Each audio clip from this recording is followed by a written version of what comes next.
स्वागत आप सभी का हमारे शाली के गॉसिप्स में। आज हम बात करने वाले हैं फिर एक बार आप सभी की फेवरेट शो पांड्या स्टोर की।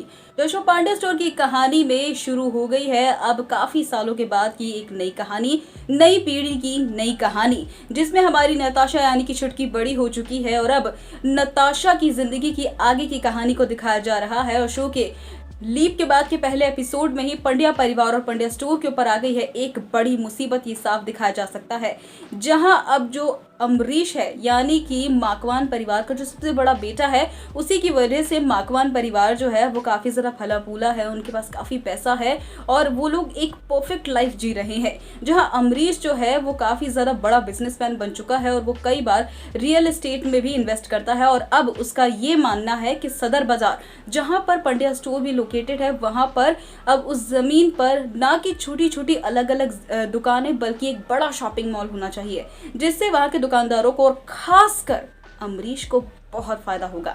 लेकिन इसकी वजह से एक बड़ी मुसीबत भी आ गई है। वो मुसीबत ये है कि अमरीश के इस काम में एक बड़ा रोड़ा बन गया है अब पंड्या स्टोर, और उससे भी बड़ा रोड़ा बन गई है पंड्या स्टोर की मालकिन जो कि नताशा है। और अगर आपने आज का एपिसोड अगर ठीक से देखा होगा तो आपको पता चला होगा कि पंड्या स्टोर जो है वो असलियत में सुमन के नाम नहीं है, अब असलियत में वो नताशा के नाम पर है। और ये काम सालों पहले धरा और गोम्बी ने पहले ही कर दिया था कि 18 साल की जब नताशा हो जाएगी तो पंड्या स्टोर नताशा के नाम पर हो जाएगा। इसीलिए नताशा जो है वो असली मालकिन है पंड्या स्टोर की। लेकिन नताशा इस बात से अग्री बिल्कुल भी नहीं करने वाली है कि पंड्या स्टोर को और बाकी दुकानों को तोड़कर वहां पर एक शॉपिंग मॉल बनाया जाए, क्योंकि हमेशा से ही यहाँ के छोटे छोटे जो दुकानदार हैं उन्होंने अपनी दुकानें बहुत अच्छी तरीके से जमा रखी है और काफ़ी अच्छा खासा उन लोगों को फ़ायदा भी होता है। शॉपिंग मॉल आ जाने की वजह से उनकी खुद की ज़मीन चली जाएगी और फिर उन दुकानदारों को अपनी ही ज़मीन पर एक किराए की दुकान दी जाएगी शॉपिंग मॉल में, जिसमें वो लोग अपना सामान लगाएंगे और फिर उन्हें हर महीने एक किराया भी देना पड़ेगा जो कि अमरीश को जाएगा, जो कि एक तरीके से देखा जाए तो घाटे का सौदा होगा, ऐसा नताशा मानती हुई नजर आने वाली है। लेकिन अमरीश जो है वो बहुत ज़्यादा दिमाग वाला बिजनेसमैन है और वो इतनी आसानी से तो अपने आइडिया को ड्रॉप नहीं होने देगा।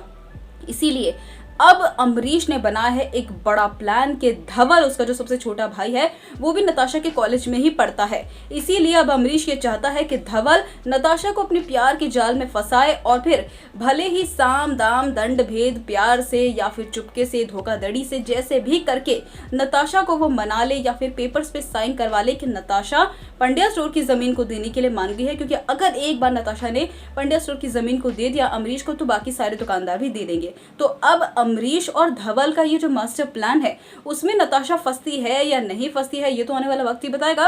लेकिन आने वाली सभी अपडेट्स के लिए जैसे डल हमारे चैनल को सब्सक्राइब कर बेल नोटिफिकेशन को जरूर दबा लें। वीडियो को पसंद आए तो वीडियो को लाइक कीजिएगा और साथ ही कमेंट कर जरूर बताएं कि आपको नए पंड्या स्टोर की नई पीढ़ी की कहानी कैसी लग रही है। इसी तरीके से मैं हर रोज एक नई मजेदार अपडेट लेकर आती रहूंगी, तो तब तक के लिए हमारे चैनल के साथ जुड़ना बिल्कुल भी ना भूलें।